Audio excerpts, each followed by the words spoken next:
Here they are. Hi, YouTube. I still need to pull you guys up. I don't have my chat yet, so my Rumble chat. Gotta remember that every morning. There we are. Hello.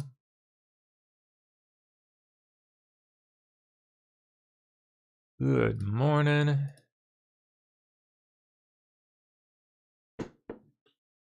Okay. Well, let's jump in. Ooh.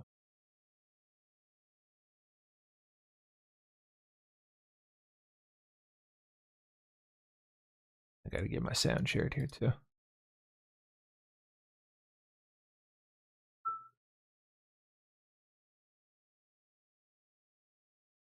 There we go. Oh, we got updates? Okay. Okay. I gotta update my guy here. Oh.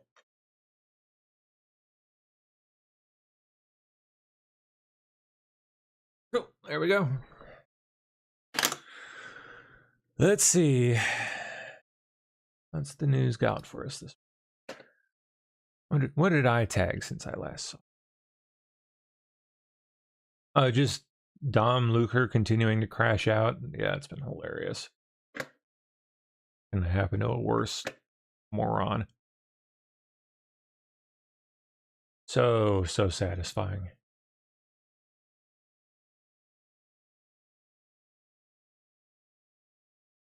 Okay, well, that's all. Oh wait, where'd the German guy go? He had a pretty interesting video. It was quite long, but in fact, I have already left, and I'm not coming back. Dang, how's everything running so shitty?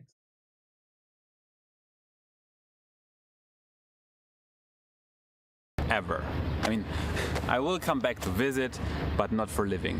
That time is over. Over the years, a lot of people have come up to me and said, hey, it's better now. Hey, I watched your videos about Germany, and they convinced me to move to Germany. And now I have to say, I'm sorry guys, things have changed. I've been living in Germany for the better part of my life. I grew up in the south of Germany, lived for 30 years plus in Germany, the last 8 of which were in Berlin. But with every year that passes, things are getting kind of worse and worse every year a little bit. Quality of life in Germany is degrading to a point where I don't see a future in this country anymore. So I'm moving away. And in this video, I just want to share my honest opinion about the state of affairs in Germany, give my 2 cents about it, and tell you what led me to this decision, especially if you are considering moving to Germany, building a life there. You should watch. The gist is everybody's on welfare. Nobody wants to get off of welfare. In fact, it's in certain places even seen as uncool if you get off welfare. Like, what are you doing? You're working? Why, man? What's wrong with you? Yeah. There's a whole bunch of other shit sprinkled in there too, but that's that was one of the highlights from the portions I watched. It's pretty bad.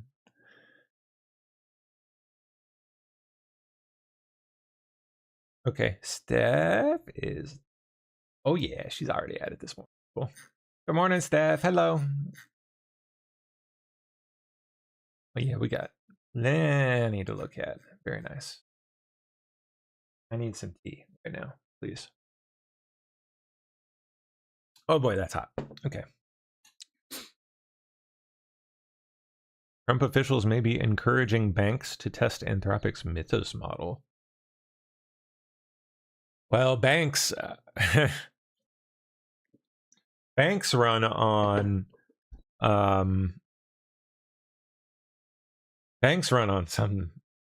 something that is like, banks are a unique case. They run on ancient, like literally ancient stuff. Programming language. Like the old school shit. IBM COBOL. Runs all the banks, I bet. Yep. Over 60 years old. Remains a cornerstone of the global economy. Powering, roughly 95% of ATM transactions and 80% of in-person credit card transactions. Enterprise COBOL, the flagship compiler for IBM mainframes. Remember those? All the talk about them back in ye olden days. The old IBM mainframe. Yeah. COBOL is still a thing, and it still runs everything. It's 60 freaking years old. I forget what it stands for. What is it? Yeah, Common Business Oriented Language. It's I mean, it's obviously really well developed after all that time, and it's really refined. It's also pretty complex, and a total nightmare, like millions and millions and millions and millions of lines of code. I'm not at all surprised they'd be encouraging this, because when and if, well, there's no if, it's when a model comes out that is accessible to the public, an open source model, it's coming, you watch, that is on this level.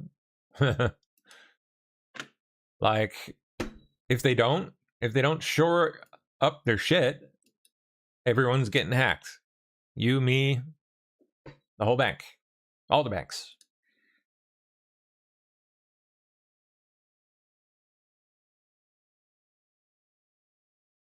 I'll bet you they are. They better be. Trump admin better be encouraging that heavily at this point. About to get crazy out there here.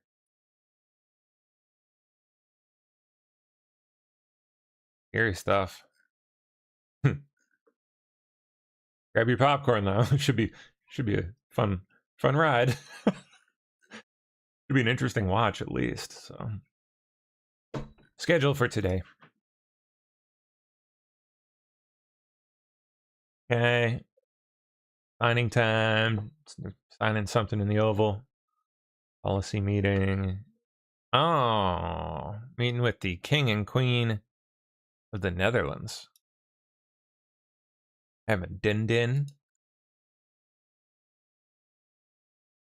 I bet it's gonna be so good. I bet it'd be delicious. I want to dine with a king and a queen. Shoot. 20-course meal, you know. Oh, look at that. There it is. There it is. He's done. He's toast. He's out. Eric Swalwell says, I'm suspending my campaign for governor. To my family, staff, friends, and supporters, I am deeply sorry for mistakes in judgment I've made in my past. I will fight the serious false allegations that have been made. But wait, but you just apologized for which is it? But that's my fight, not my campaign's.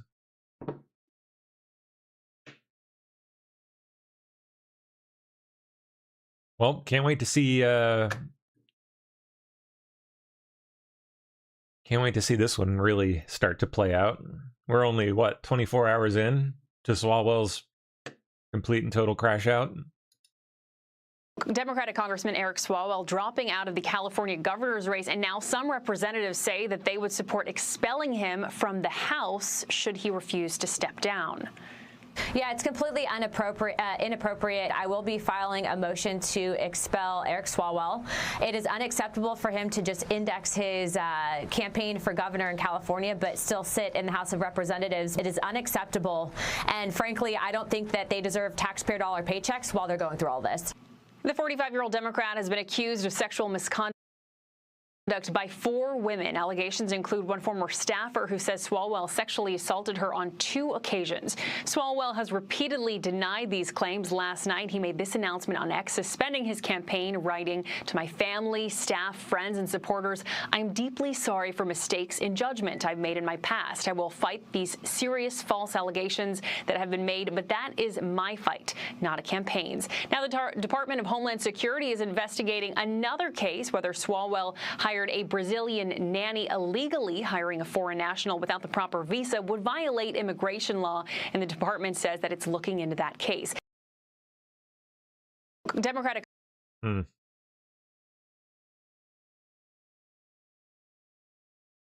I don't think it's over. I don't think it's over for him after he shutters his campaign. I think it's just going to get worse and worse. Let's hope so. Maritime blockade. U.S. set to begin blockade of all ships entering and exiting Iranian ports in just hours. Wonder what this is actually all about. What is going on? The Iranians at their own game.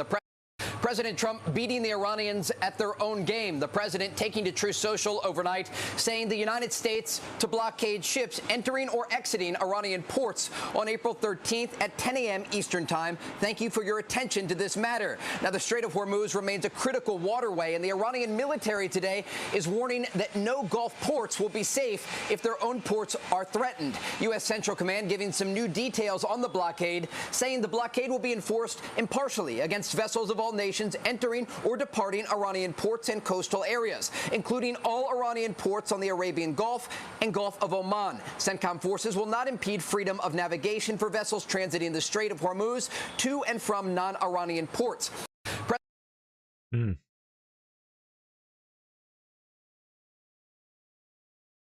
Man, wonder what's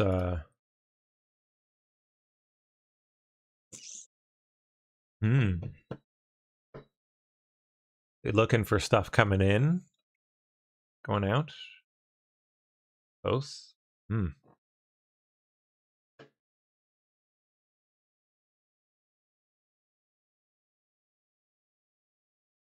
At 10 a.m. tomorrow, we have blockade going into effect. That'll be 10 a.m. Well, today. So 30 minutes or so, depending on what time zone that's going by.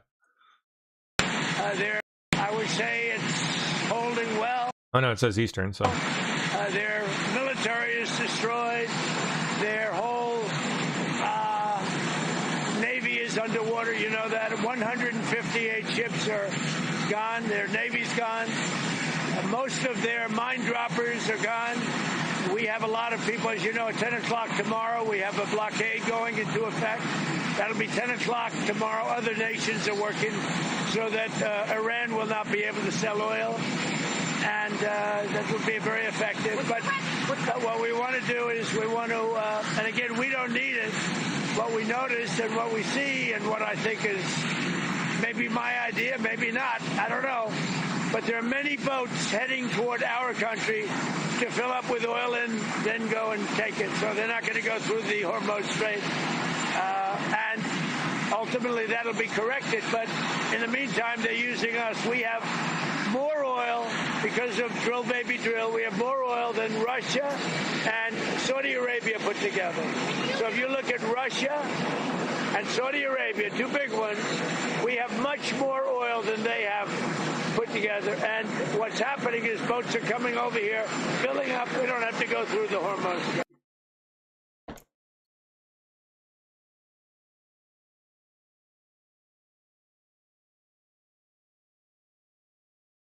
Okay. Iran is in very bad shape.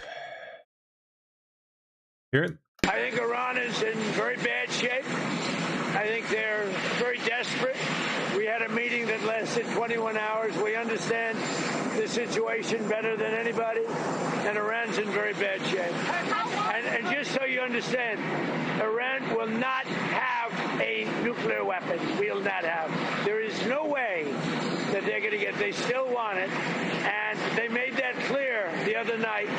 Iran will not have a nuclear weapon. I think Iran is in very bad shape. I think they're... Wonder if that's what they're looking for coming in and out of the port.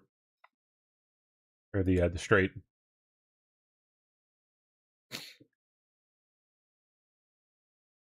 Little sneaky nookie poo. Oh, I don't know. I don't care if they come back or not. If they don't come back, I'm fine. Their military is gone. Their missiles are largely depleted. The manufacturing capability for missiles and drones is largely defeated. We've been very nice. We haven't ripped down too many bridges. We did one only because they broke their word. They broke their promise. And remember, their promise was that they were going to open the Hormuz Strait. They didn't do it.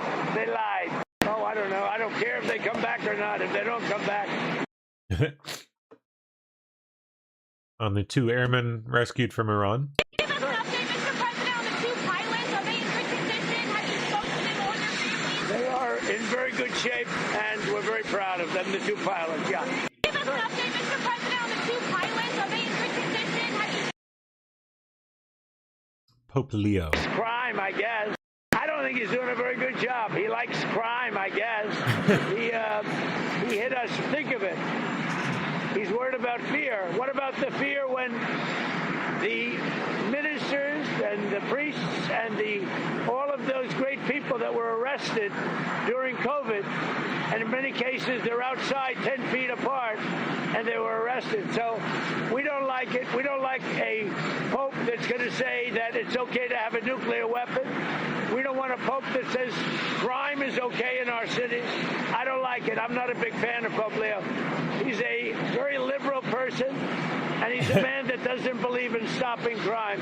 He's a man that doesn't think that we should be toying with a country that wants a nuclear weapon so they can blow up the world. So I'm not...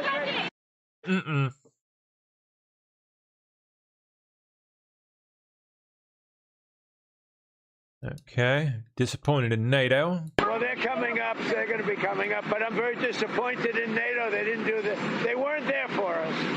We pay trillions of dollars for NATO, and they weren't there for us. Remember what I said. NATO was not there. Now they want to come up, but there's no real threat anymore. But NATO was not there for us. Are you going to punish the countries who couldn't help? We'll see what happens. But, you know, we spend trillions of dollars on NATO to help them guard really against Russia. When you think of it, we're guarding against Russia. And I've long thought it was a little ridiculous, but we spend trillions of dollars doing it. And I think that's going to be under very serious examination. Well, they're coming up. They're going to be coming.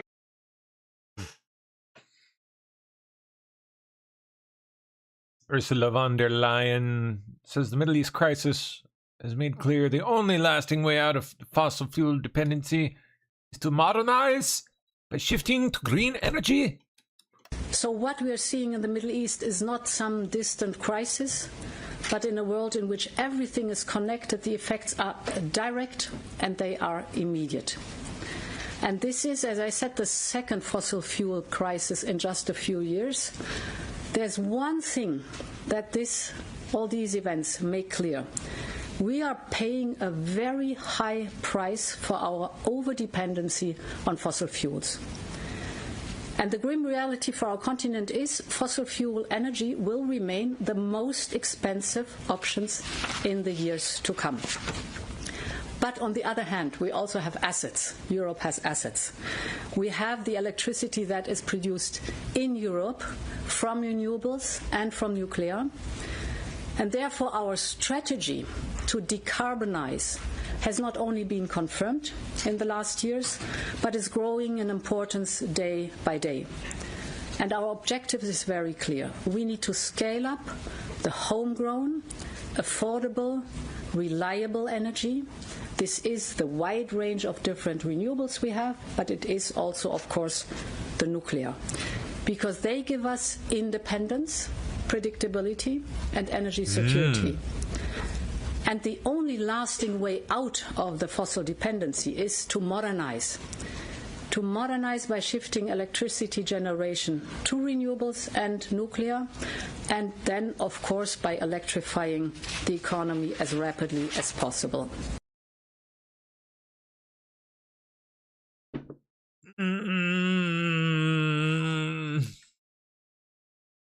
There's something I just don't trust about you, lady. Something about those Europeans. No offense. So what we're seeing... No offense, Europeans out there in the audience, but, man, y'all have fried your shit. What a mess. Impeachment bombshell. Secret memos expose Ukraine accusers' bias, hearsay, and false claim. Eh? Would this be? Ukraine accuser? This is referring to.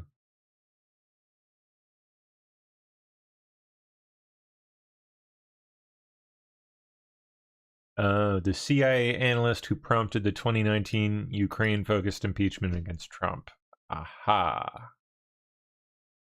Apparently he submitted false information in his whistleblower complaint, offered hearsay to support his allegations, and had the potential for bias, according to newly declassified memos that were kept from Americans during the failed bid by Democrats about 6 years ago. Of course.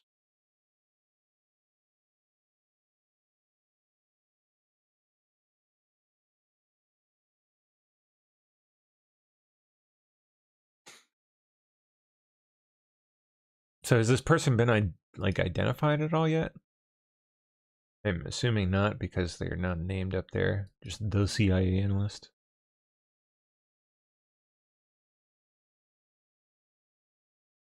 Yeah, it doesn't sound like it yet.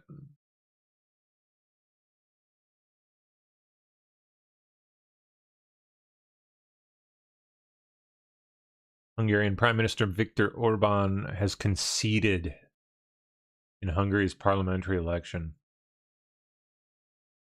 Peter Magyar's center-right ISA, I don't know, party is projected to win.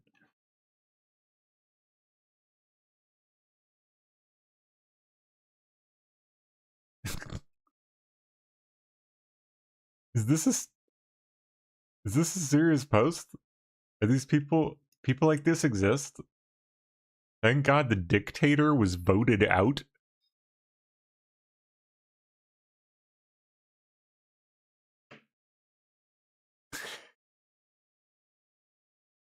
Ay. Peter Magyar, Georgia, Orban and Putin were very close, so this is bad news for the Kremlin. And what's significant here is the scale of Orban's defeat. His opponent, Peter Magyar, winning in a landslide, taking more than 2/3 of the seats in the Hungarian parliament. Magyar overnight telling supporters, "Together we overthrew the Hungarian regime." And the new prime minister is now promising to repair relations with the European Union. And that comes just days after US Vice President J.D. Vance campaigned in Budapest alongside Orban, with both men attacking the EU. Magyar's victory is also likely to free up a $100 billion European loan for Ukraine. So this matters for Russia's war. And President Trump was heaping praise on Orban in the run-up to the vote. So this is a setback for the president's goal of more MAGA-style politics here in Europe. George. Georgia, Orban and Putin were very close, so this is bad news for the Kremlin. And what's significant here is the scale of Orban's defeat. His opponent... Okay.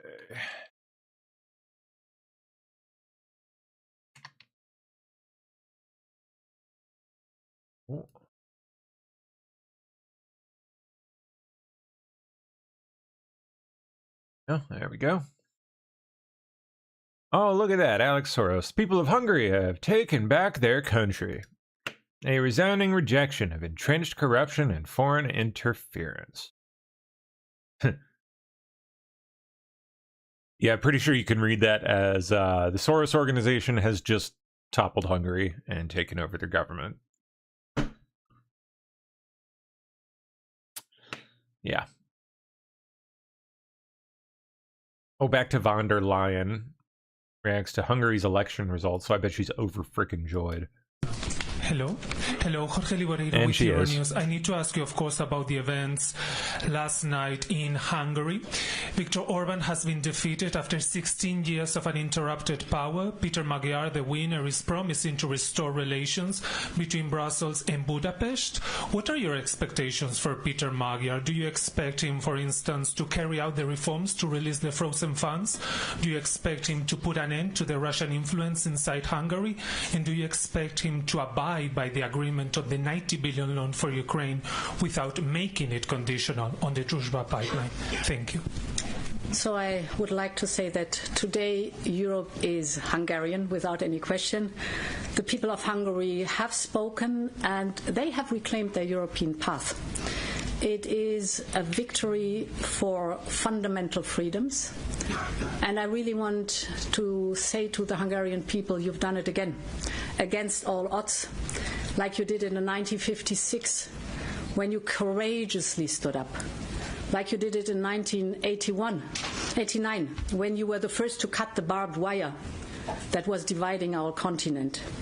So with this result, our union is stronger. Our union is more united. It was an exceptional evening yesterday.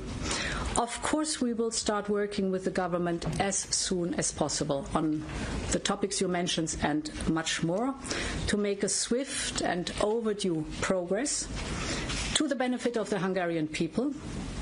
There's much work to be done as Hungary is coming back to the European path.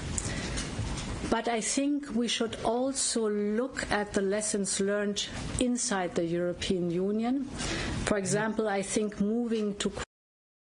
Sorry, 1 second.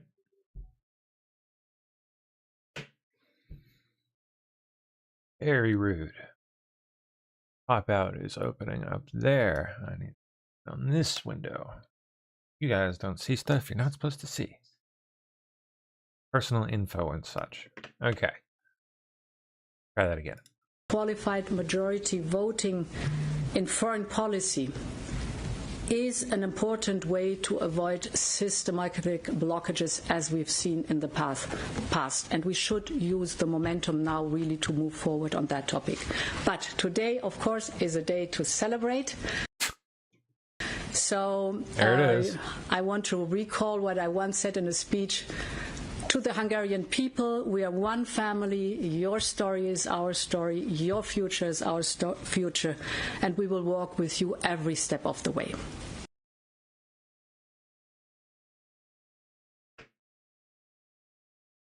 Hungary were like the last holdouts, man.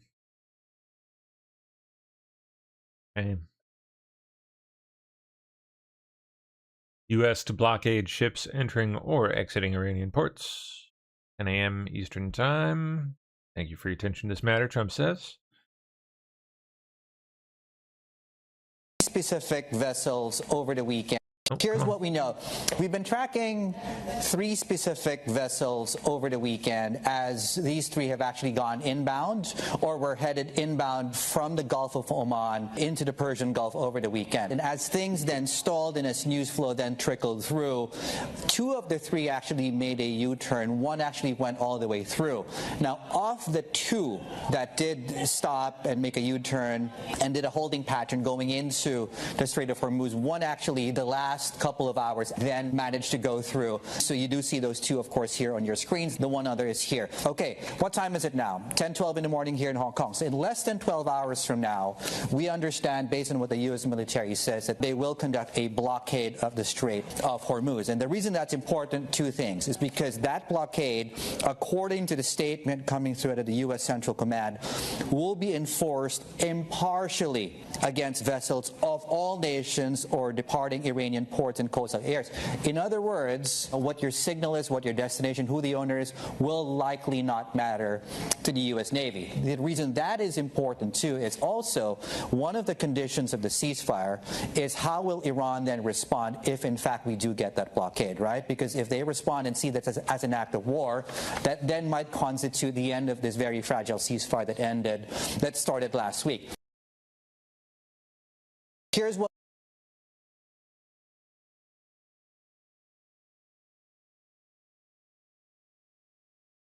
Okay. Oh, is this that? Oh, yeah. All right, let's see it. Oh, surrounded. Yeah, that's what it's called. My frustration is, as a regular, everyday American citizen, I feel that I am more likely to be harmed by democratic policies such as open borders. Because I'm for secure borders. Okay, so but in your state. Okay, but the evidence says that you're not. Yeah. Something like 4,600 or so illegal migrants that had criminal records were re-released from jail. So when we're talking about harming Americans, when we're talking about children potentially being harmed, when we're looking into child trafficking, we have to acknowledge that illegal migration is the biggest funnel for child trafficking. So when we're worried about Epstein with a couple of people, and you guys turn a blind eye to tens of thousands of children being harmed by your policies, that's a problem. We have been for a secure border, but here's what I want. No one in California can say that they're for a secure border. Nope. No politician. My frustration.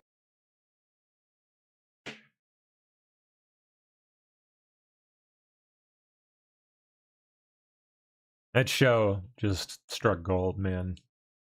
The entire concept just so well executed.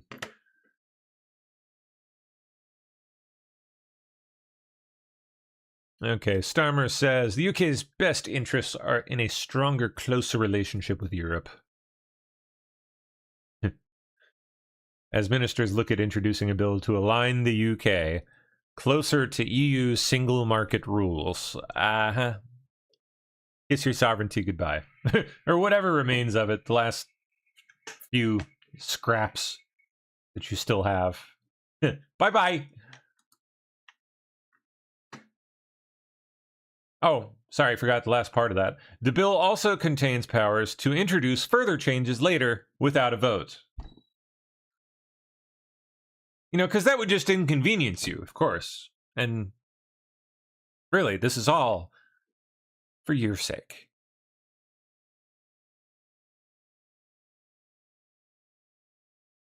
Now breaking out between the US president and an extraordinary and unprecedented public spat now breaking out between the US president and a US Pope. President Trump attacking Pope Leo on social media after the pontiff criticized the war with Iran. But as you say, Pope Leo now responding.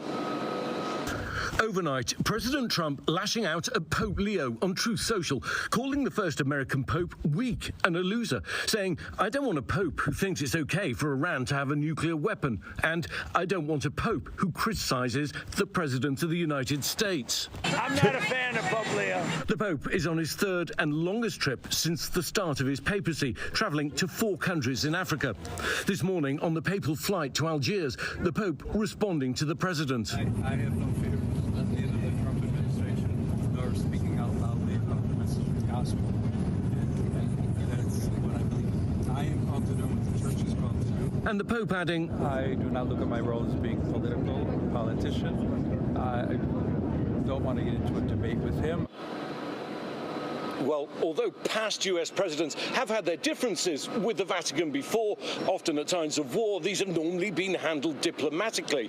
But there is a large conservative group on social media, especially a Catholic group, that's been pitting Trump against the American Pope. And in some senses, this confrontation has been brewing for a while. Michael? Yeah, Ian, I mean, that's just unfortunate. And we're going to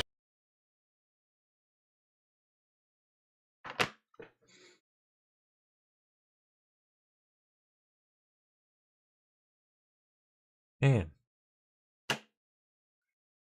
Computer's like choppy as heck this morning. What the deal is, I shut my little agents down, didn't I? Yeah, he's not running. Checked.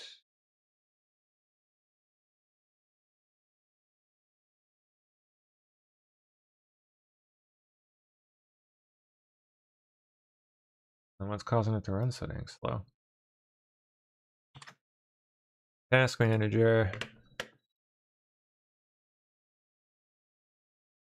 Well,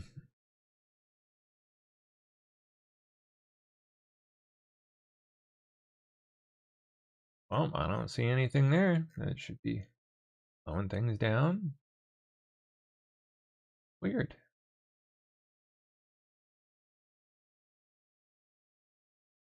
Okay, well, probably just due for a restart, reboot.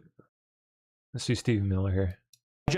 And I just learned today that CBP says they will soon be at the milestone of 1 mile per day in new border wall. Nice. And that includes, by the way, a water barrier. So on the Rio Grande, they are putting a water barrier in place. There's 5 miles so far, but it's going to stretch all the way across to stop water-based human smuggling. So a couple of things, Stephen. Everyone said it's impossible to talk about immigration reform without sealing the border. Nobody I know, Democrat or Republican, who does not believe the border is sealed.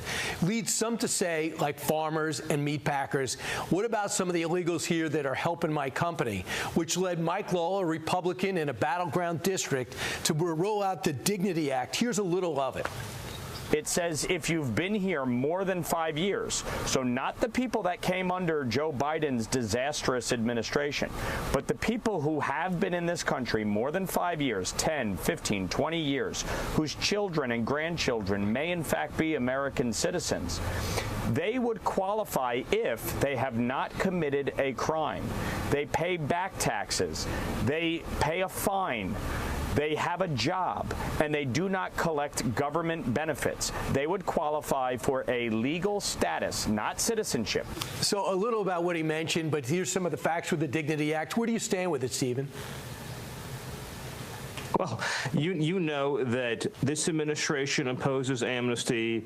President Trump has always been clear in his opposition to amnesty, and I, of course, you know my own views. But I want to reframe this whole conversation, Brian, if I could, to something that President Trump has been very focused on for a long time.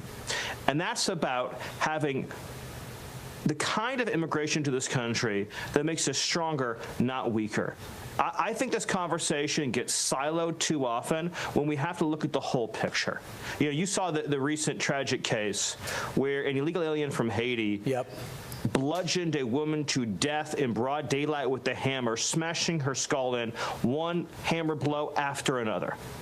That's what happens when you have open borders to this country from some of the most dangerous parts of the world. That's one person that Biden let in, the Democrats let in, to maim and murder our citizens, but there are thousands more. When you have open migration, as we've had, Brian, largely, it was very bad under Biden, but largely for 5 decades before President Trump, we had open migration from the most dangerous places of the world. How do your schools work? How do your hospitals work? How does your economy work? How do you have a society that can win all these great civilizational struggles against our adversaries around the world if you have to feed, house, clothe, educate, support, give affirmative action to millions and millions of people from failed states around the world? So President Trump has said, we want to have high-value migration into this country, not low-value migration.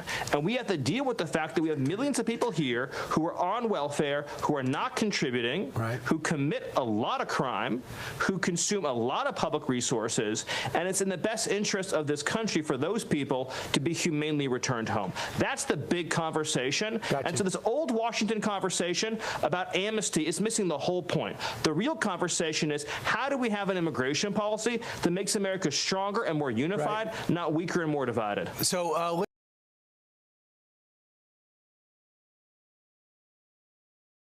all right.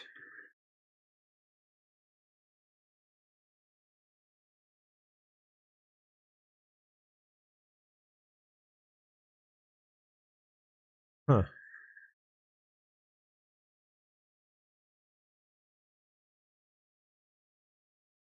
Subscription fees will increase by up to $4 for YouTube Premium users, making the service's most expensive plan about $27 a month. Eesh. Oh man, now it's really slowing down. Yikes. I got it working on something. Ah, dang.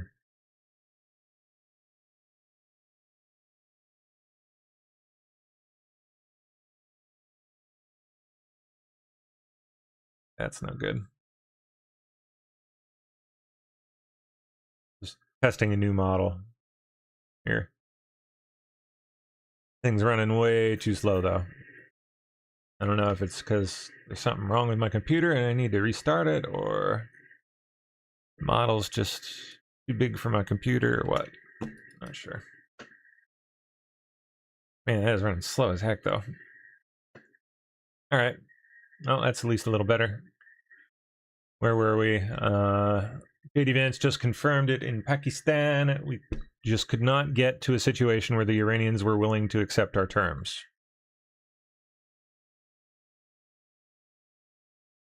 Let me unload the model here.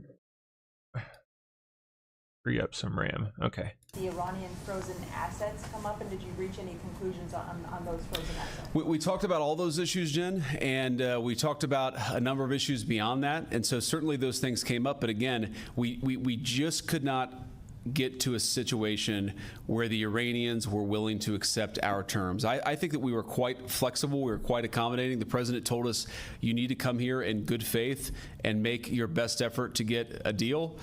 We did that. And unfortunately, we weren't able to make any headway. Preston. Mr. Vice. The Iranian frozen assets come up, and did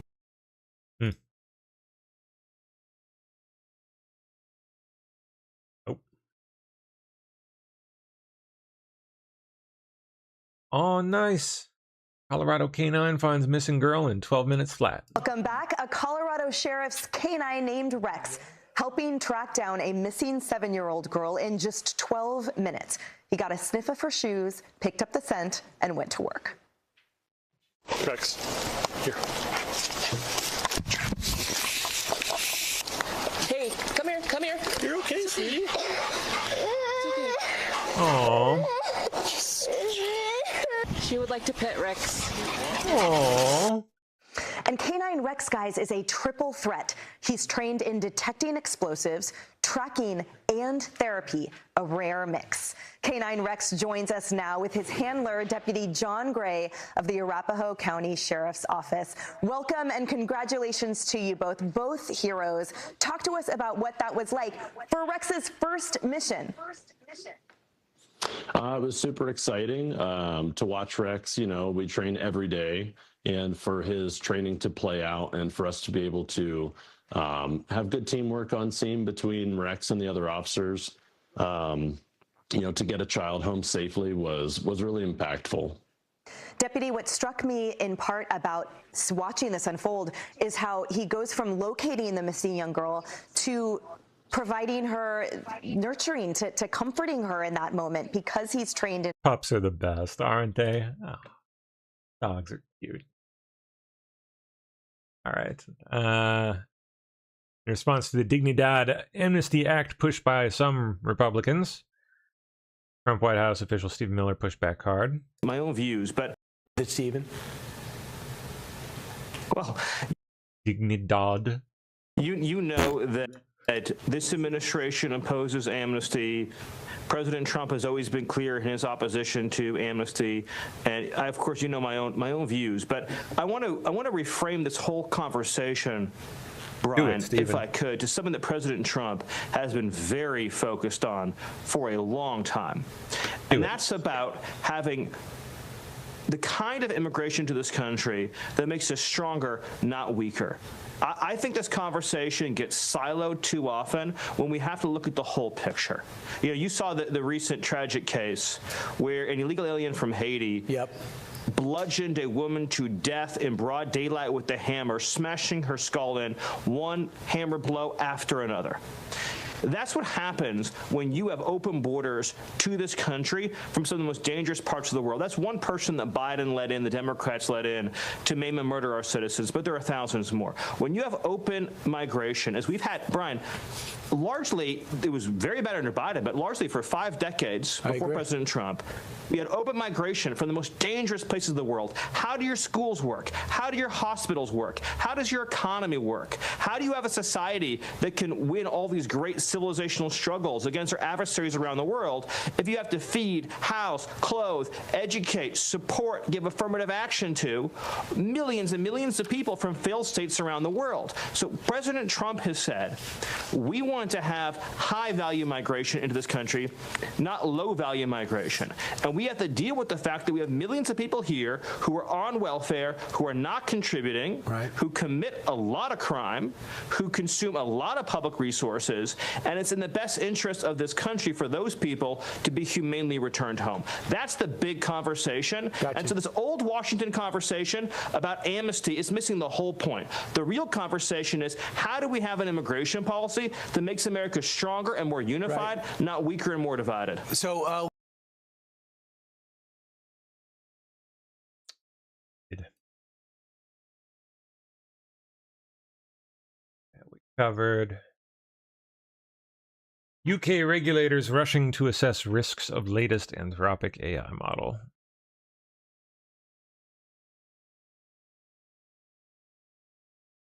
Oh yeah, Sam Altman's home was targeted in a second attack that I'm sure he totally didn't Jussie Smollett himself into.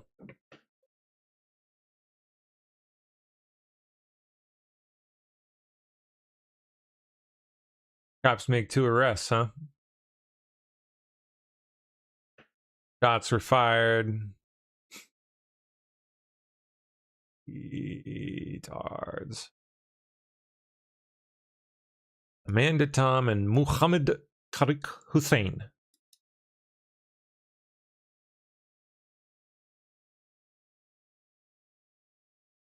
That's the suspect. Okay, looks like a punk kid.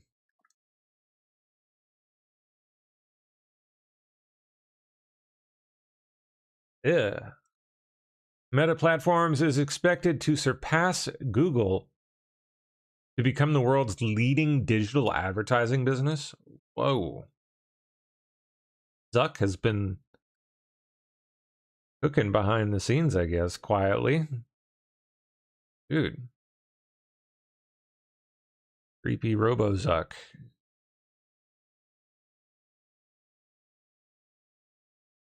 Fuel growth with new ad products and AI. Well, they've kind of fallen behind on the AI front until recently-ish. What's that new model they just dropped?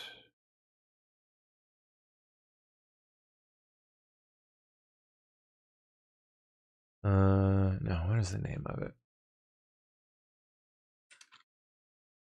Avocado is the Muse Spark, that's it. Spark. Haven't tried it yet.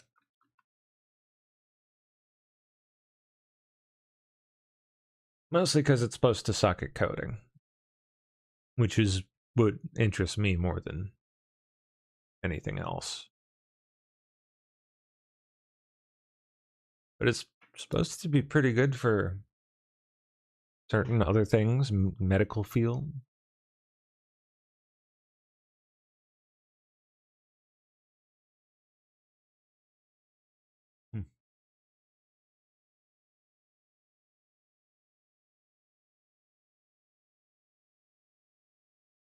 It's not too bad. I'll have to play with it. Do they list coding on here? Coding index. There we go. Artificial analysis code.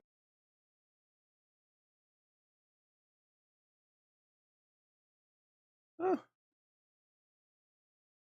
Suppose that isn't too bad. We'll have to play with this.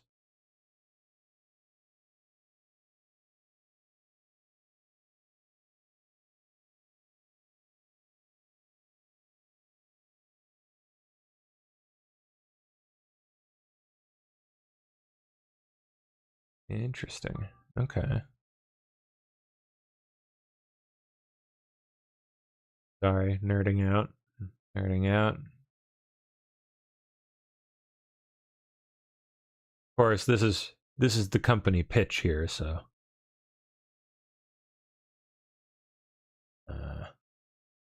they're only showing you the good for the most part.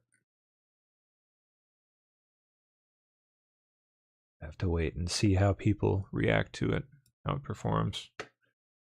All right, let's keep going.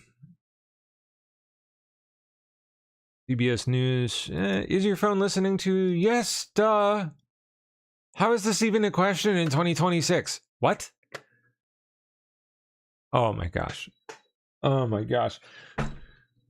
One woman told us, sometimes when I talk about something with my friends, then I'll like look on TikTok 30 minutes later and the same thing will show up. Yes, ma'am. That's how advertising works now. Yeah, your phone's listening to you all the time.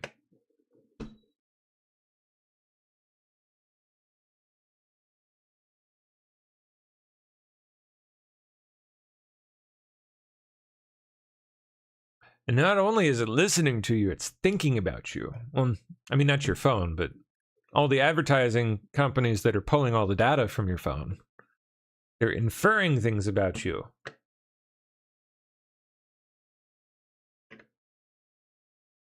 They're able to take fact A and fact B and then infer fact C from those two things. They can put together a whole lot from relatively little.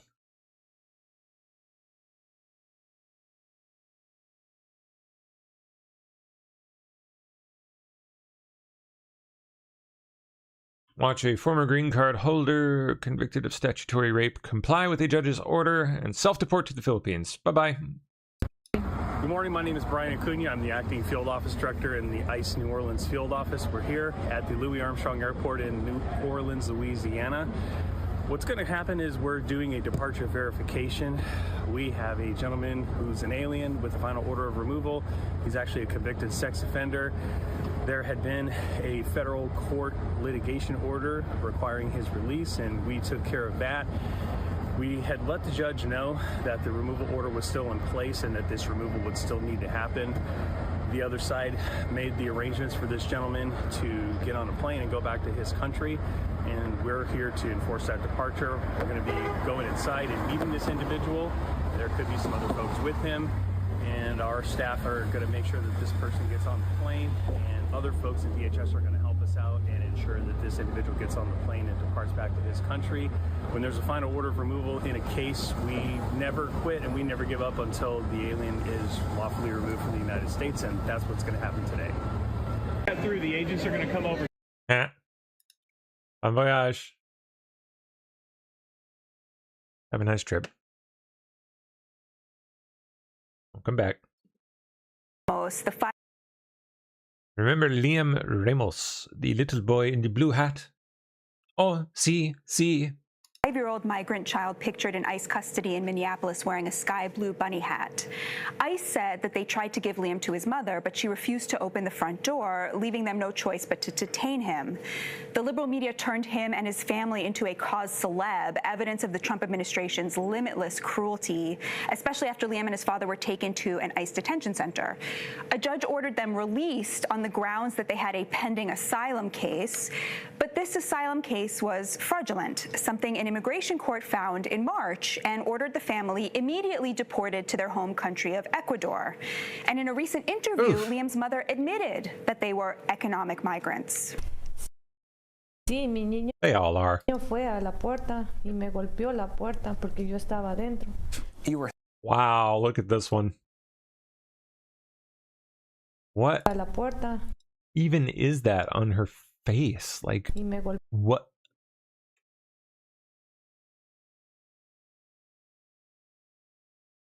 golpeó la puerta.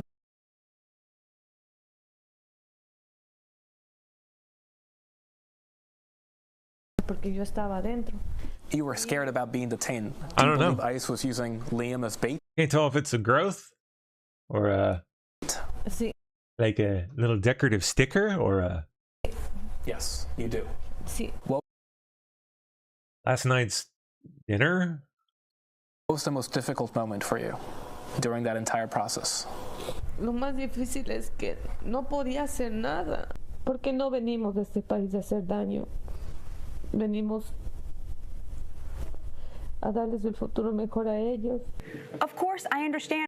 Oh, I just wanted a better future for my children.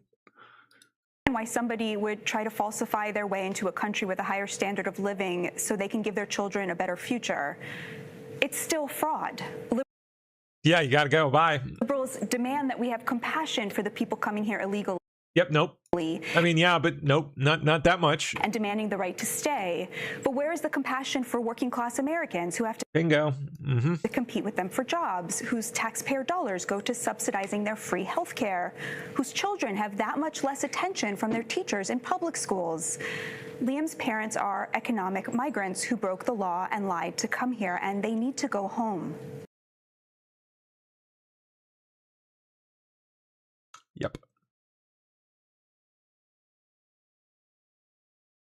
Google CEO Sundar Pichai says the U.S. must take the lead on artificial intelligence and develop it boldly and responsibly so every American benefits. I thought that's what we were doing, sir. The 250th anniversary of American independence coincides with a new revolution. Okay, butt sex, man. Tell us what it is. Artificial intelligence. A leader is Sundar Pichai, the CEO of Google and Alphabet. For 250 years, America has led the world in inventing technologies that improve people's lives. AI is the most profound technology yet. And once again, America must take the lead and develop it boldly and responsibly so every American benefits. But also, on top of that, we do not have the manpower in order to do these things. We must hire H-1B visas from India.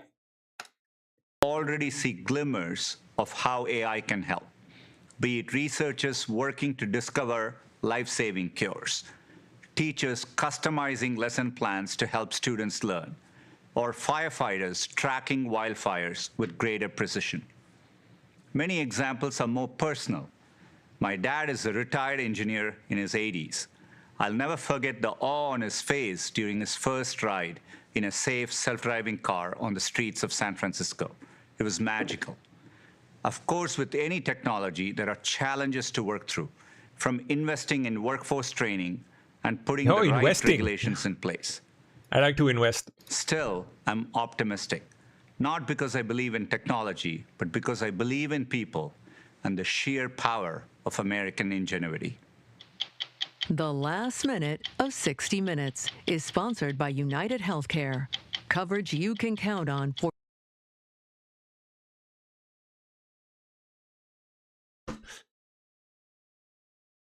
Yeah, wow. Canada's military chief. We have to get ready for large-scale conflicts. This is... excuse me. This is your military chief? This? To deliver this type of mission, but the world has changed, as you mentioned, and we live it on a daily basis. We're now looking at the Ukraine's lessons learned, Russian behavior, and other of their collaborators. If you're stumbling that hard, searching for such a simple word, just because, I don't know, the language might offend someone, what the fuck are you doing in that uniform? Like, what? What is the point of you? We have to get ready for large-scale conflicts, more conventional. So we need a different military to do that, and different capabilities. If I were Canadian, I would be scared shitless of this, whatever this is.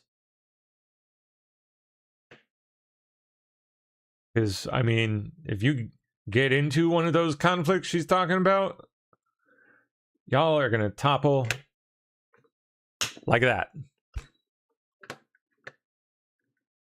I mean, you really think that's going to get you anywhere? I don't. Nope. Canada's defense chief explains. Oh, further, we get more. We get more from Canada's defense chief here. It's the first female head.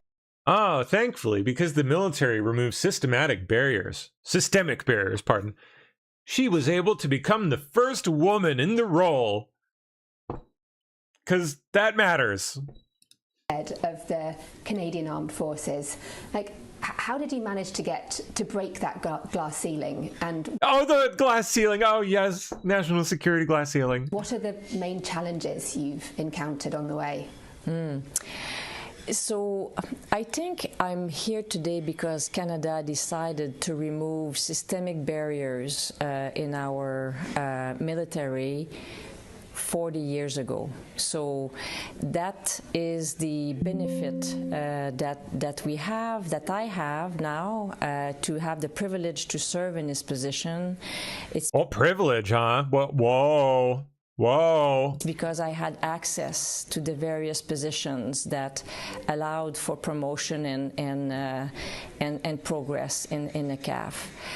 So the removal of those barriers, and many women who came before me, I'm basically standing on their shoulders, and that's how all of this it was possible. I would say the main obstacles that I faced was all perceptions that women are weak, perceptions that you can't be in a combat role and being a mother at the same time.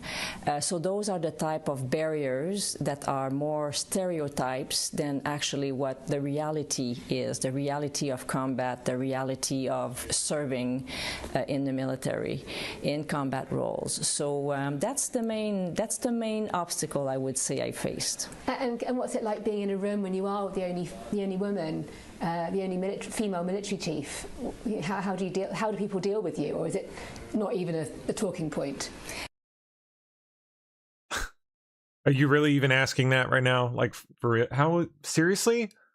I think out of all the things that you could ask, that's what you're asking. It's not even. It's.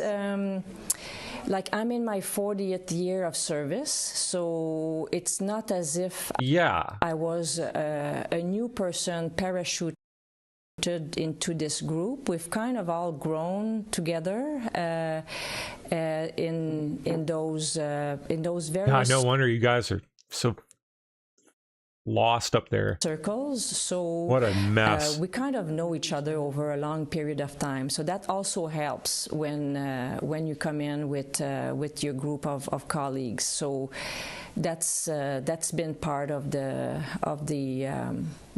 journey, I guess, of all of us. And what resonates is common experience, so we can relate to each other. The uniform does a lot to do this, where we have a common experience, we have a different language, sometimes that only us can understand, so that helps in Oh my God. Again, if I were Canadian, I would be scared to death right now. That's just horrifying.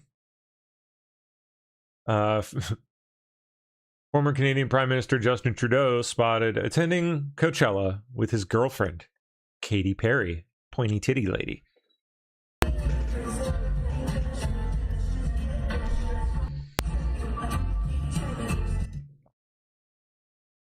Where's her goofy little outfit?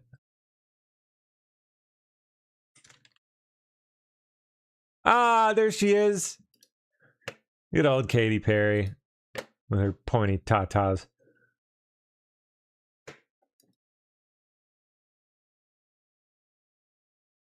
Okay.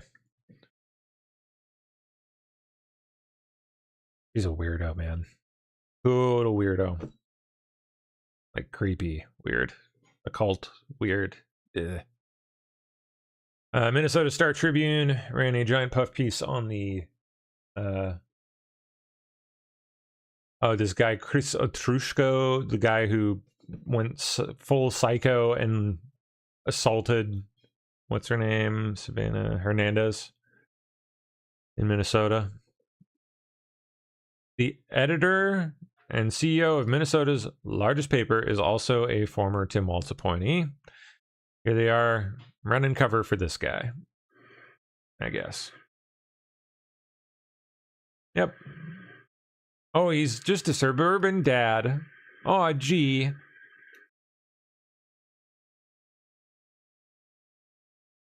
Boy, I'd hate to be his kids.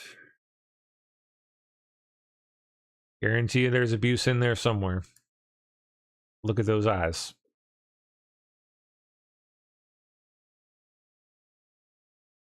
Four are arrested during protests at Whipple Building for allegedly assaulting a journalist and a deputy.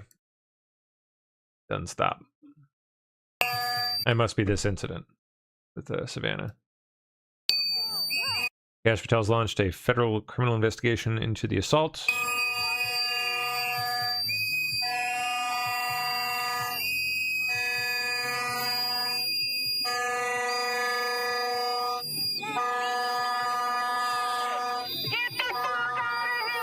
This is like, you could probably make a good case for this being assault.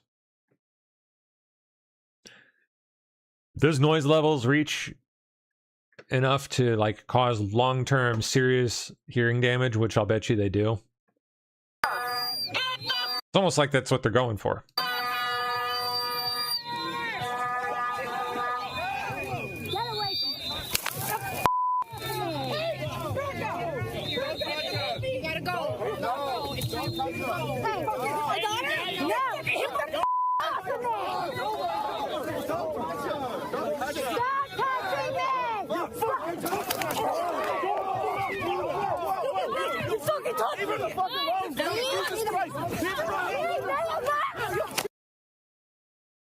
Yes. Leave me! I'm trying to leave! I know, just go though. Look, we're trying to help you. Let's get you out of here. Trying to leave, let's go. Let's get you out of here. Let's go. Where are you going? Where do you need to go? I don't have a car here. Where do you want me to go? Derek, can we get her somewhere? I try to help you though. Like we helped. No, you didn't. Yes, we did. We stopped people from hitting you because you were. I was standing here for an hour. We didn't help you. Came up You to would have me been attacked. and started attacking me. We told them to stop. I didn't do anything. But you're like trying to play victim so hard when we. She just got assaulted and mauled by a mob of you people. Like, what? Okay, so I have all this on camera. It's fine. And because we're Minneapolis, you can't press charges against any of these people either. Anyway, so yeah, there we go. There we go, guys. There we go. There's 1,000 people Minneapolis, trying to help you. incredible. What am I gonna do? Ay, ay, ay, ay, ay. Eesh, man. Okay. Let me cry my butt down here. Gonna run his mouse.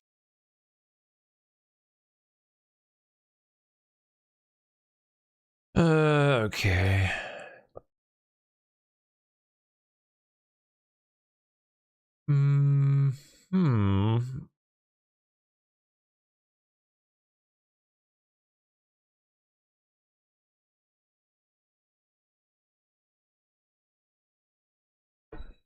There we go.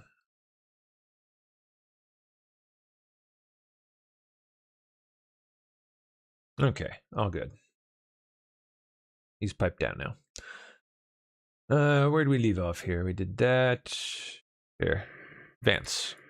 Officials tell Fox, including in the final offer, are 6 red lines. I'll read a few of them. Iran must end all uranium enrichment, dismantle all major nuclear enrichment facilities, retrieve that highly enriched uranium, and I'll skip down to the 6th one, fully open the Strait of Hormuz, charging no tolls for passage.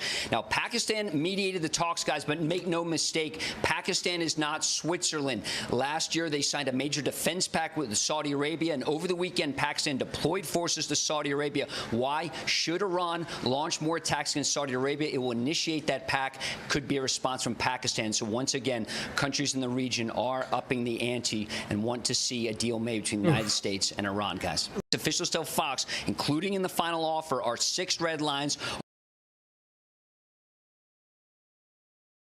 Skyline shift. Whoa. Crowds line the streets in Miami to watch the implosion of the Mandarin Oriental, iconic landmark of the Miami skyline. No longer.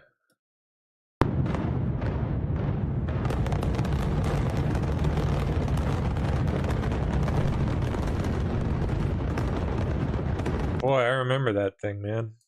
Dude. And this guy right here. That's crazy. It's gone now. Wow.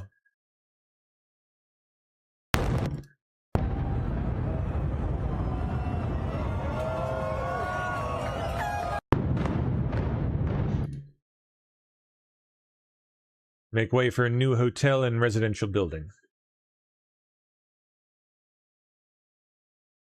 Crew is back home. Days after a historic whirlwind mission to the moon, the Artemis II crew is back home and reunited with their families.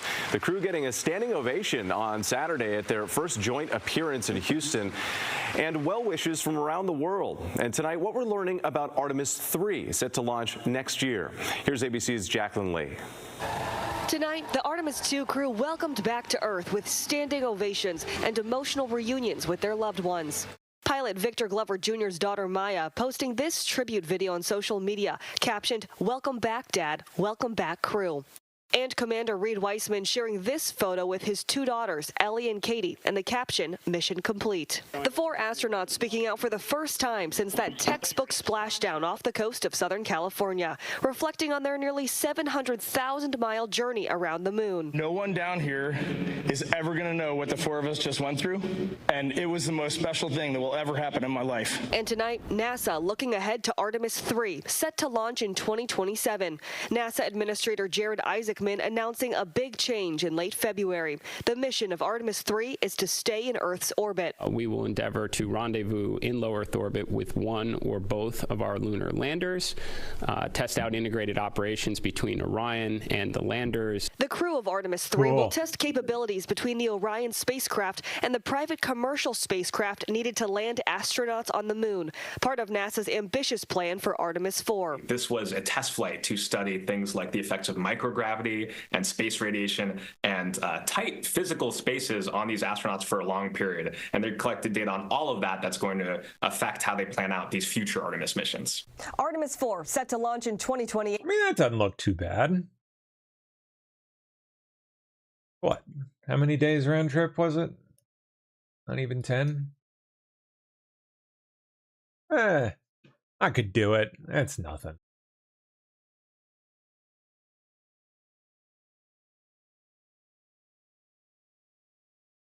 U.S. Postal Service plans to suspend pension payments to postal workers and civil servants to save money due to budget issues. Yep. Train wreck. The U.S. Postal Service is halting some pension payments to conserve cash, warning it could run out of money as soon as February without reforms. The agency says the temporary move could free up about $2.5 billion this year and won't impact current retirees in the short term, but it does raise bigger questions about longer-term financial stability and whether more changes could be coming for the Postal Service. The U.S. Postal Service is halting.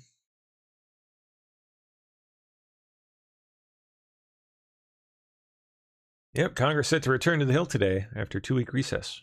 Congress is set to return to work on Capitol Hill after a 2-week recess as the historic DHS shutdown drags on.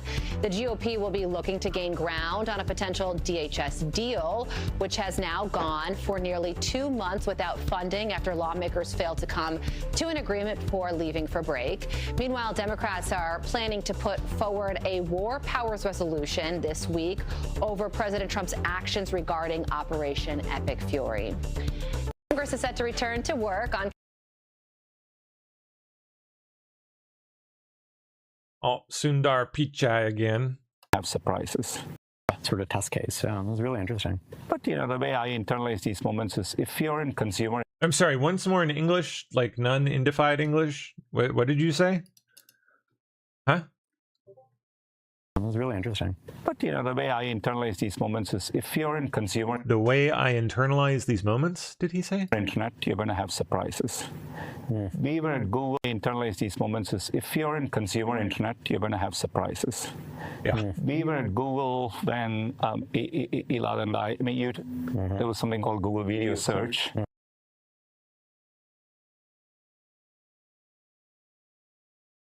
What? Yeah. YouTube came out, right? Just that we acquired YouTube. Or think about if you were in Facebook, Instagram came out. nobody sits and says, like, you don't look at those moments with that drama because Facebook just bought Instagram. Right. But the way I've internalized is consumer internet. People are able to, 3 people are going to be sitting and prototyping and throwing out millions of things. I'm not trying to diminish anything, but I'm just saying you're always going to have these moments. I don't think people like wake up in a garage and ship a better iPhone. Like that's just not going to happen, right? But that's not how consumer internet is. So you just have. Okay. Weird one. Jeff Bezos enters AI race with a $100 billion bet. What is he up to? What is he doing? I mean, Amazon's remained completely out of consumer AI. They run a lot of the infrastructure, though. And some enterprise stuff, like... I'm kind of surprised they haven't entered up to this point, but it sounds like they're about to, maybe. Project Prometheus. That's an interesting name.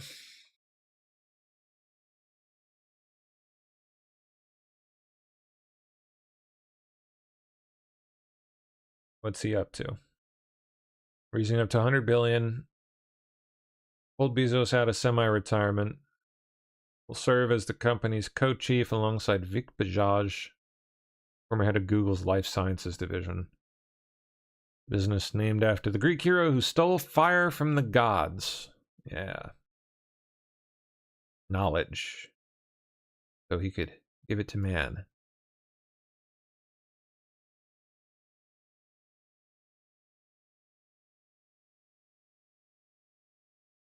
Okay, so what is this supposed to be? The project remains shrouded in mystery. It has no website or yet developed anything to sell. It has signed up some of the world's leading AI researchers. The company's planning to develop AI systems that understand the real world with a view to reshaping how manufacturing works. That would be right up their alley. Interesting. Focused on manufacturing and whatnot. Okay.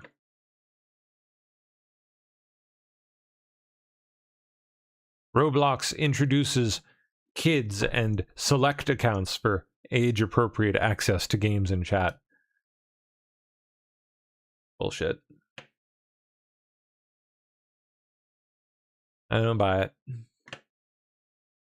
They're running cover. Not actually going to fix the problem. It's just going to further obfuscate it and make it more difficult to detect for, people that matter.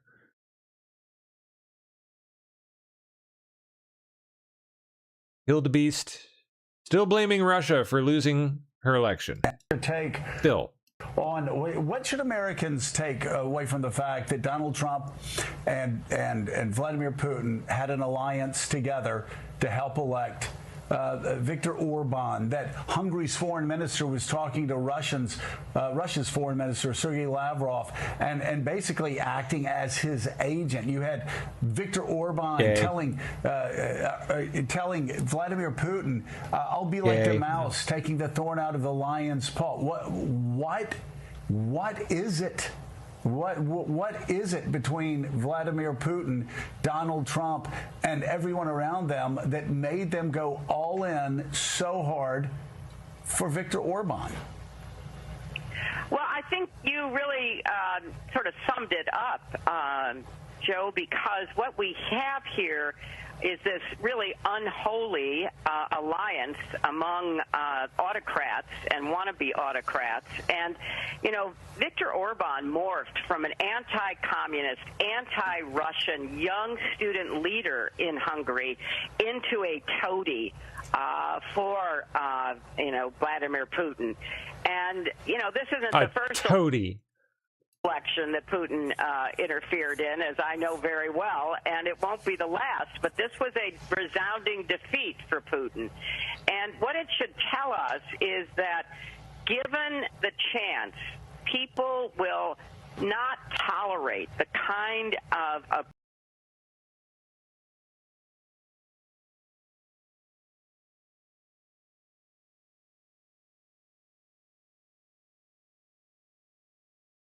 She's running. Yeah, you think she's going to try to run again?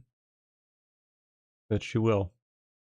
On your point about Iran, and on your point about affordability and accountability really needing to be the message that the Democrats stay focused on, we had, for example, since Easter Sunday and through today, really some would call profane posts by the president, and I just wonder how that fits into staying focused.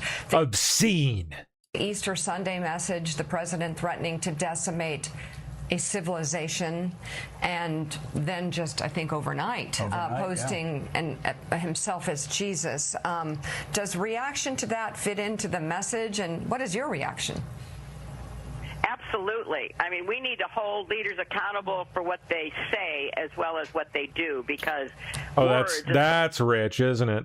Coming from you, especially from the bitch herself, an American president, have real consequences. And when you look at the last week of unhinged rants, I mean, okay, just all their bullshit aside, I will say that image is in rather poor taste. Okay, can we be real? Like, that's in poor taste. Coming from Trump's social media account, but the rest of what they're saying, like, kid, like, come on, man. I don't know what he was thinking posting that, but it's just disgraceful. I mean, threatening civilizational genocide, threatening Pope Leo, threatening the values. You know, I want to get back to this point. You know, you hear Trump and Vance and these people prattle on and on about Western civilization. I don't think they've ever taken a course in Western civilization. I was lucky enough to take one at Wellesley College all those many years ago. Who taught that? And Western civilization has a real meaning. It is a meaning about our values, our institutions. This country of ours is a result of the development over centuries of Western civilization. It is about how we hold leaders accountable so they don't become autocrats and dictators, and how they don't lead us into good old dictator, reckless dick potato wars and really unhinged attacks on, the first American Pope. So, yes, accountability is a very broad concept. It's not just about holding people accountable for the crimes that they've committed, maybe the bribes that they've taken, the kind of, unaccountable power they've exercised. It's also about holding them to a standard, and the standard should be American democracy, our institutions, the rule of law, how we conduct ourselves. And it's not just about the laws we pass, but the norms that we follow, all of which have been broken by this president. So I read those, like, I hope the majority of Americans, both shaking my head and really just feeling sick at heart that we have a president who is such a disgrace. And it's about what we should stand for that he positions himself against, using slogans like Western civilization and not slogans. Oh, no. Somebody like Putin who wants to destroy Western civilization. So let's be really clear about what accountability means here, and let's start holding him accountable for what he says and what he does. And, of course, we have to wait for an election, but there are a lot of people around him who I think need to be held accountable right now for the behavior that they're engaged in and what they are leading us toward. I wonder what she'd be leading us towards right about now.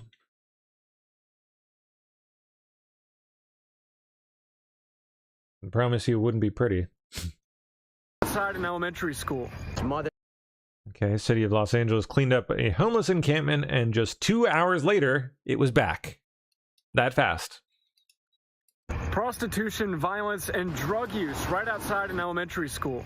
Mothers with babies in their hands and or strollers that have to walk on the street in oncoming traffic because they can't use the sidewalk. Here's a parent and young child walking under the 110 freeway to get to school, dodging all that mess. This is the school, 61st Street Elementary, right on Figueroa, about a block and a half from that underpass. Parents describe dodging used condoms, drugs, and violent homeless people. How long has this been going on? Many years, minimum 5 years. Somebody really gotta get killed here, you know, or hurt, you know, for them to really do something about it. Trash cans back. City crews came out here today and cleared it out, but within hours, some of the homeless were already back. This is what was on fire. What is burning? I don't know. Anything you want to say to officials if they see this? You guys really need to come out and do your job because these kids deserve better. They are the future. And as far as the homeless, there has been many times where, you know, resources have been here, but they refuse. It's like, where's human resources department for the kids?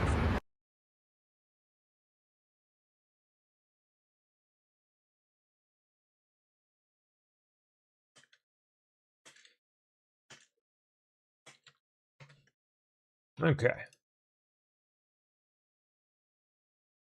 Enola, Oklahoma, known as the hay capital of the world, could soon have another moniker to consider: aluminum capital of America. Hey.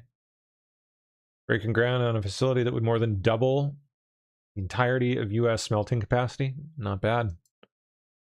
We're going to need it. Oh, you got to be kidding me. TMZ DC. There's a TMZ DC now?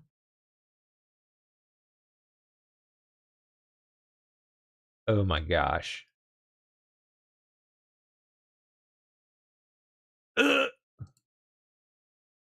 Cuckoo. China wants AI to prepare school lessons and mark homework. I bet they do. Once teachers taught how to use AI, imagines AI will help them in the classroom by offering them support to prepare lessons and material for students.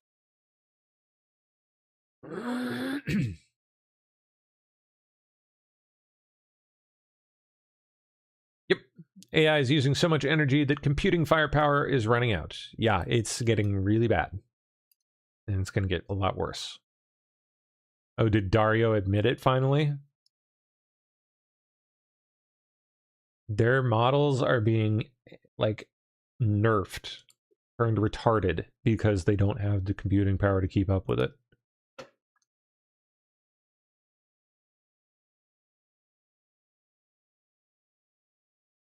Okay. Oh, we missed this one. Just days before radical Democrat Rep. Ayanna Pressley was sworn into Congress, her husband suddenly quit his $92,000 a year job to start a consulting firm. At which point, their net worth suddenly skyrockets to $8 million. This is a Fox News alert. It looks like Ilhan Omar isn't the only millionaire squad member. Now, our team dug into open secrets and financial disclosure reports. What we found is that when Ayanna Pressley was elected to Congress back in 2018, she had a negative net worth. You fast forward to today, she's worth $1.3 million with assets worth up to $8 million. Now, that's a Oh, that bitch. That nasty ass bald head. That's her, right? massive increase in just 6 years, especially for someone on a $174,000 congressional salary. It's impressive, really. That's the one. But I've seen this bitch driving around D.C. in her nice-ass, brand-new, spanking-ass car. Driving under the Capitol. Just... Well, part of its property in 2024, Pressley reported owning a Martha's Vineyard rental worth up to $5 million, as well as multiple Boston rentals worth up to $1 million each. Now, for context, back in 2019, she only reported owning one property in Boston. We're also learning days before Pressley was sworn into Congress, her husband quit his $92,000 annual Boston City Hall job to start his own consulting firm called Conan Harris & Associates. And as we read more of the Congresswoman's financial disclosure reports, we learned that her husband also saw his income jump while he was in Washington. His client list consists of some government organizations, including one with deep ties to the Obama Foundation. But as he started his firm and seek new clients, he faced ethics concerns because of Presley's job in Congress. Quote, as Harris's days dwindled in the city's Office of Public Safety, he used his city-issued email account to pitch Walsh's chief of staff on staying on as a consultant. City officials say they did not solicit nor accept the offer, and state ethics laws bar municipal employees from knowingly using official resources for personal gain. Now, we asked Presley for comment, and we even invited her on. She did not answer, but Fox Business anchor David Asman joins me now. He's been looking over this information. And David, there's nothing wrong with gaining financial resources. We see this a lot in Congress, but there are questions. Well, oh, that bitch is doing some shady shit. They all do. Mirmam Dami. Oh God. And it is the change that democratic socialism can deliver. I know there are many who use socialist as a dirty word, something to be ashamed of.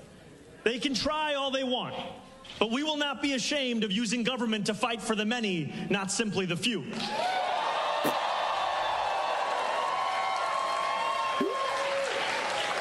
We will not be ashamed of adding more heat pumps to NYCHA buildings in the Rockaways, or building more supportive housing in Harlem, or standing steadfast alongside our trans neighbors. Buzzword, buzzword, buzzword! New York City buzzword!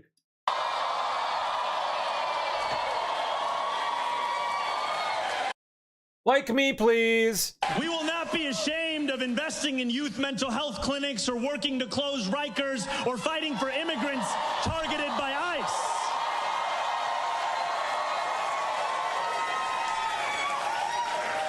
To any New Yorker, whether you're under attack from the federal government's cruelty or suffocating under the affordability crisis, we will stand beside you. Because government is a series of choices, and socialism is the choice to fight for every New Yorker. Yay. Yay. All right, what's next? And it is the change. Does David Axelrod visit? Oh, does David Axelrod's visit with Pope Leo signal a future meeting with Obama? Yeah, probably. And if not a direct meeting like that, there's clearly something going on. They're coordinating some kind of bullshit. Excuse me. Why is Alexander Soros' account based in Africa? Probably because he pays an African to run it. I don't know. Wouldn't surprise me one bit if he did.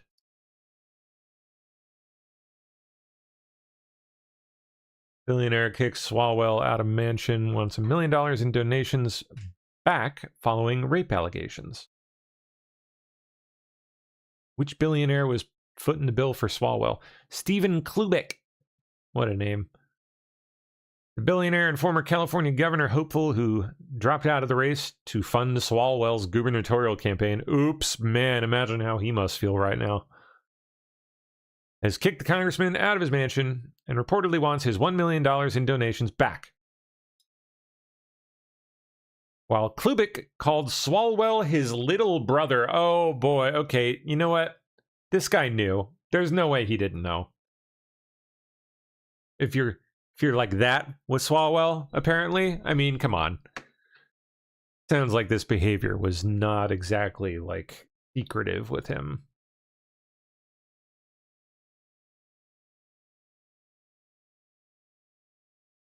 A lot has been said about me today through anonymous allegations.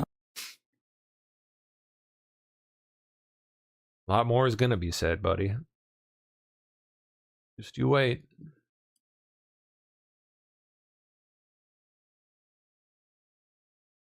Okay. Iran has started to close Bab el-Mandeb, the gateway to the Red Sea.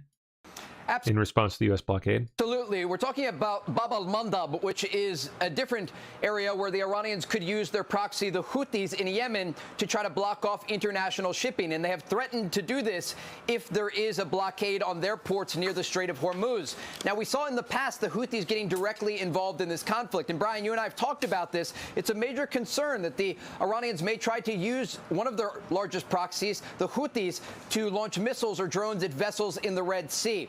This is absolutely. We're talking about Bab al-Mandab, which is a different area where the Iranians could use their proxy, the Houthis in Yemen, to try to block off international shipping. And they have threatened to do this if there is a blockade on their ports near the Strait of Hormuz. Now, we saw in the past Friday night. Okay. Interviewed on Artemis's mission here. This really felt like a cultural moment. Friday night, bringing the kids around the TV to watch this incredible splashdown. It really captivated the public's imagination. Have you been surprised by how much people have really connected to this mission? No, I'm not. It was pretty cool. Surprised at all, actually. You know, a lot of questions. People ask me at town halls leading up to the mission, hey, are people tuning in? Are they aware that we're about to send human beings around the moon, you know, like it was in the 1960s? I was like, well, in the 1960s, I think there were 3 television channels. Yeah. We have a lot of distractions in our lives today, but the moment those engines ignite, the solid rocket boosters go, and this mission is underway, I have no doubt that NASA is going to captivate the world's attention, and that's exactly what happened. It certainly helped having 4 outstanding human beings, those astronauts, that really brought the world together, brought them on the journey around the moon and back home to Earth. This really felt like a cultural moment. Friday night, bringing the kids around the TV.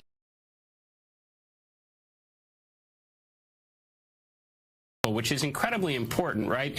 One of the big changes we implemented in line with President Trump's national space policy to actually achieve the goal of getting back to the moon and building a base was adding another mission in 27.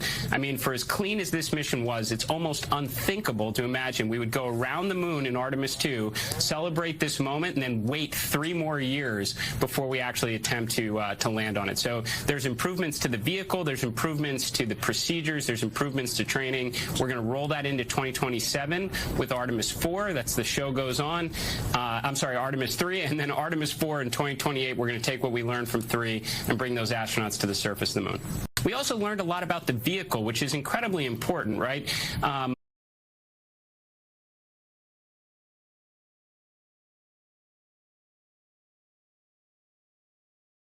We're at the Elon Musk. We're at a very, very early stage of the intelligence Big Bang. Yeah. We're at the very, very early stage of the intelligence Big Bang. Something that I think is extremely important in building AI is a very rigorous adherence to truth, even if that truth is politically incorrect. And my intuition for what could make AI very dangerous is if you force AI to believe things that are not true. We're quite close to digital superintelligence. There's 2 ways. It may happen this year. And if it doesn't happen this year, next year for sure. A digital superintelligence defined as smarter than any human at anything. We're at the very, very early stage of the intelligence Big Bang. Something that I think is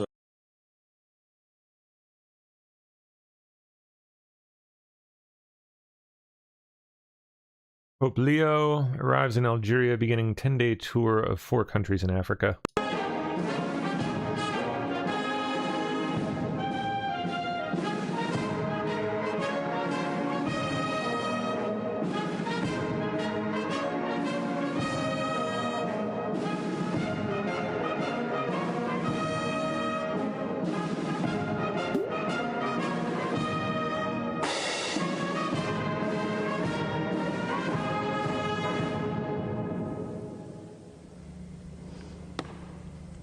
وبعد النشيدين الوطنيين إلى البلدين.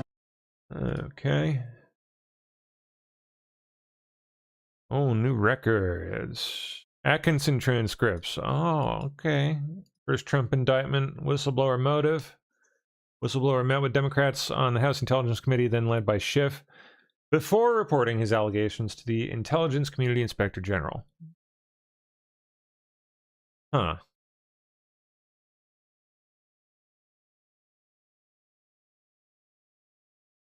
Interesting. Ratcliffe questioned what happened during the 18-day period between the Trump-Zelensky call and the whistleblower complaint. Ratcliffe, the whistleblower did not disclose to you that he or she had contact with the HPSCI. Atkinson, the answer to that is yes. The answer to that is yes. On the urgent disclosure form, there's a question that the complainant is asked about who they have reported the violation to. One of the boxes is the Congressional Intelligence Committees. The complainant did not check that box. That would call into question their motive, wouldn't it? Elon Musk predicts that the macro hard project over time will probably be our most important project, because what we're talking about is emulation of entire human companies. Wow, okay, so that's what that is. It's a play on Microsoft, by the way. Macro hard, Microsoft. Oh. The macro hard project is... which ought to tell you, or at least hint to you, the direction they're going in. Operating system. And then some. Time actually will probably be our most important project, because what we're talking about is emulation of entire human companies. So when you look at the most valuable companies in the world, they are their output is digital. So they don't actually make hardware. So it should be possible to completely emulate any company where the output is digital. And this will usher in an age of prosperity, the likes of which we could barely imagine at this point. You need to imagine it.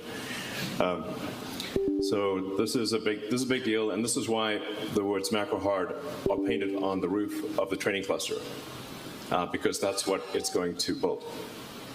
Interesting. The macro hard project is... Meta builds AI version of Mark Zuckerberg to interact with staff. Oh my gosh. Robo Zuckerberg has built another version of Robot Zuckerberg. He is now a self-replicating robot. We have achieved one of the greatest milestones in human history.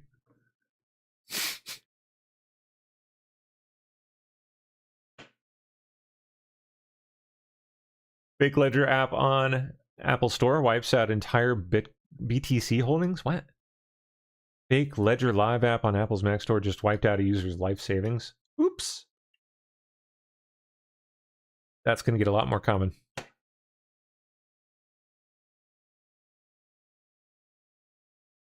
Oh, come on now. As our national anthem. Cuban communist dictator Miguel Diaz-Canel says, if Cubans need to die, we'll die to keep the regime. Dying for the homeland is to live. What you're saying is very powerful. But are you afraid for yourself, for your family? Or are you prepared to, as you say, make the ultimate sacrifice if you are attacked? I have no fear. I am willing to give my life for the revolution. Bet he's willing to give a lot of other people's lives too. Probably those first. Iran now panicking as Trump's naval blockade in the Straits hit.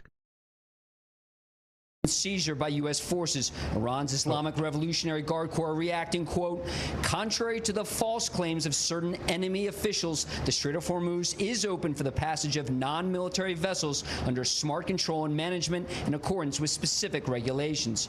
Now, over the weekend, Vice President J.D. Vance arrived here in Islamabad for the talks brokered by Pakistan to negotiate with an Iranian delegation. Vance spent more than 21 hours doing it, Bill. U.S. officials say included in the final offer taken back to Tehran are 6 red lines, including opening the Strait of Hormuz without collecting tolls, ending all uranium enrichment, and dismantling Iran's enrichment facilities, something the vice president emphasized with reporters here in Islamabad after the talks. The simple fact is that we need to see an affirmative commitment that they will not seek a nuclear weapon, and they will not seek the tools that would enable them to quickly achieve a nuclear weapon. All right, anything last minute here before I leave you?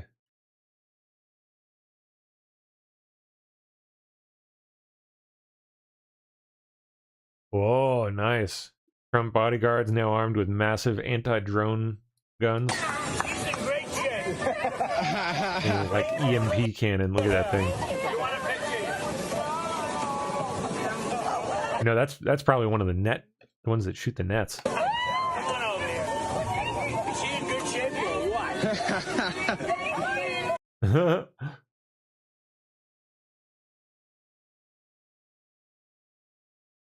Okay. All right, last up. Senate GOP leadership confirmed they're going around Chuck Schumer to fund ICE and CBP for the rest of Trump's term. Well, that would be nice. Just get it done already. Okay, well, that's it for me. Mr. Fedora's in. I'm out. How you doing, man?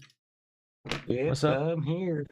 Sounds like it's going to be a freaking crazy week with Congress back in session. Should be. I sure hope so. It's always fun. So I think I'm going to duck out as much as I can. Yeah. Cool. Well, I'll let you get to it, man. You have a good show. All righty. You have a great afternoon. I will. See you guys. Bye-bye.